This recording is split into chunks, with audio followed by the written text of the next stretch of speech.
আসসালামু আলাইকুম everyone, welcome back to my channel Sharmin kitchen. কাছে কিংবা দূরে, দেশে কিংবা দেশের বাহিরে, যে যেখান থেকে এই মুহূর্তে আমার ভিডিওটি দেখছেন, আশা করছি আল্লাহর অশেষ রহমতে অনেক বেশি ভালো আছেন এবং নিরাপদে আছেন।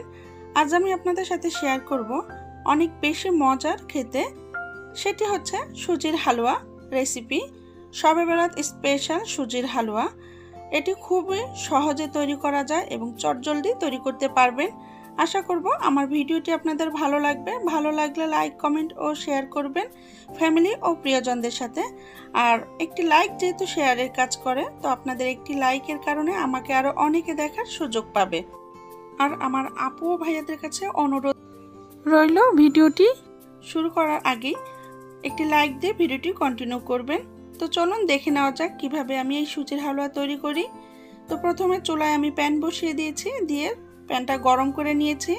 নিয়ে এখন আমি চুলাটা একেবারে লো করে দিয়েছি। দিয়ে আমি এখানে 1 কাপ মেজারমেন্ট কাপে 1 কাপ সুজি দিয়েছি। দিয়ে এখন আমি এটা ভালোভাবে ভেজে নেব। সময় নিয়ে 10 মিনিটের মতো একটু ভালো করে ভেজে নিতে হবে, তাহলে সুজিটা পুড়ে যাবে না, দেখতেও সুন্দর হবে হালুয়াগুলো।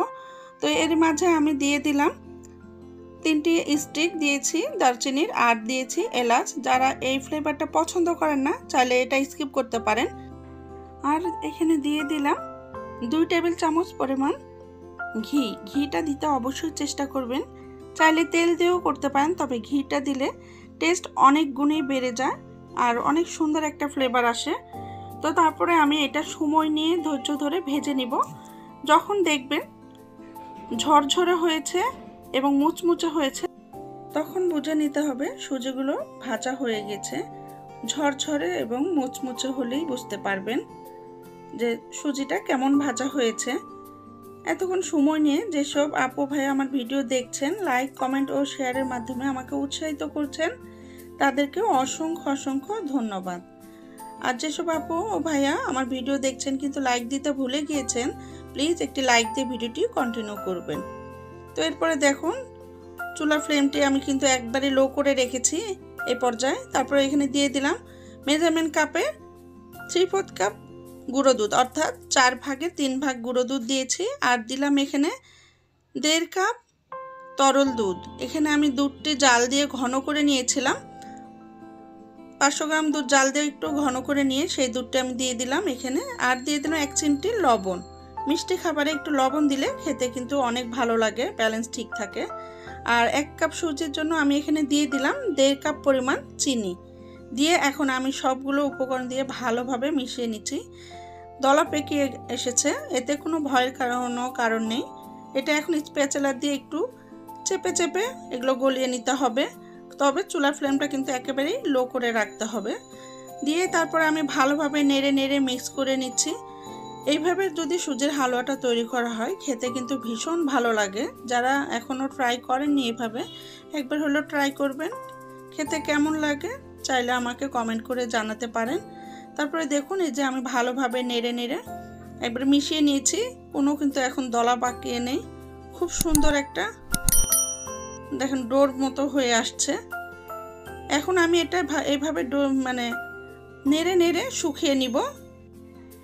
যখন এই পর্যায়ে একটু শুকিয়ে আসবে, তখন আমি দিয়ে দিলাম এখানে ঘিটা চুলার পাশে রাখার কারণে গলে গিয়েছে। তো সেই গলানো ঘি আমি আরও 1 টেবিল চামচ দিলাম। দিয়ে ভালোভাবে মিক্স করে নেড়ে নেড়ে শুকিয়ে নিব।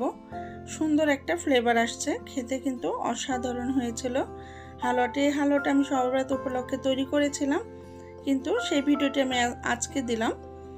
তো আমার ভিডিওটা কেমন লেগেছে চাইলে কমেন্ট করে জানাতে পারেন। আর দেখুন, আমি কিন্তু অফ ক্যামেরায় এখান থেকে গরম মশলা ওগুলো উঠিয়ে নিয়েছি, অর্থাৎ দারচিনি, এলাচ এগুলো উঠিয়ে নিয়েছি। তবে আপনারা যদি কেউ চান ফুড কালার দিতে, তাহলে দিতে পারেন, আর নয়তো বা স্কিপ করতে পারেন। আমার কাছে ন্যাচারালটাই ভালো লাগে, এই জন্য আমি ন্যাচারালটাই করেছি। আর দেখুন, আমার এটা হয়ে গিয়েছে হালুয়াটা। তো এখন আমি একটি ট্রে নিয়েছি, নিয়ে এখন আমি স্প্যাচুলার দিয়ে এভাবে ছড়িয়ে দিচ্ছি, স্প্রেড করে দিচ্ছি সমান করে চারপাশে। তাহলে এতে করে হালুয়া যখন স্লাইস করা হয়, তখন খুব সুন্দর একটা গোটা গোটা স্লাইস হয়, খেতে ভালো লাগে। চাইলে কেউ আপনারা বাদামও দিতে পারেন, তবে আমার ঘরে এইভাবে এই হালুয়াটা বেশি পছন্দ করে, এই জন্য আমি এইভাবে এখন উপর দিয়ে গুঁড়ো দুধ একটা স্ট্রেনার দিয়ে চেলে দিয়েছি, এতে করে সমানভাবে চারপাশে পড়েছে। তারপরে আমি এখন আপনাদের মাঝে দেখুন স্লাইস করে দেখে দিয়েছি। এইভাবে আমি স্লাইস করেছি, আপনারা যে কোনো শেপ দিয়ে তৈরি করতে পারেন অথবা বরফি শেপও দিতে পারেন। আমি স্কোয়ার শেপ দিয়ে কেটে নিলাম। দেখুন কতটা সুন্দর হয়েছে। সাইডের হালুয়াটা রেখে দিয়েছি, ওটা খেয়ে নিব। আর এই যে দেখুন কত সুন্দর হয়েছে স্লাইসগুলো। আমার এই হালুয়াটা কিন্তু মাশাআল্লাহ অনেক মজার হয়েছিল। তো যারা এখনও ট্রাই করেন না একবার হলো ট্রাই করবেন এবং কেমন লাগলে আমাকে জানাবেন। আমার চ্যানেলে যদি নতুন কোনো বন্ধু হয়ে থাকেন আমাকে সাপোর্ট করার জন্য আমার চ্যানেলটি সাবস্ক্রাইব করে আমার পাশে থাকবেন। প্রতিদিনের মতো নিয়মিত কোনো নতুন ভিডিও আপলোড দিলে সবার আগে নোটিফিকেশন পেয়ে যাবেন। আর যেসব আপু ও ভাইয়া অলরেডি এই কাজটি করেছেন তাদেরকে অসংখ্য ধন্যবাদ।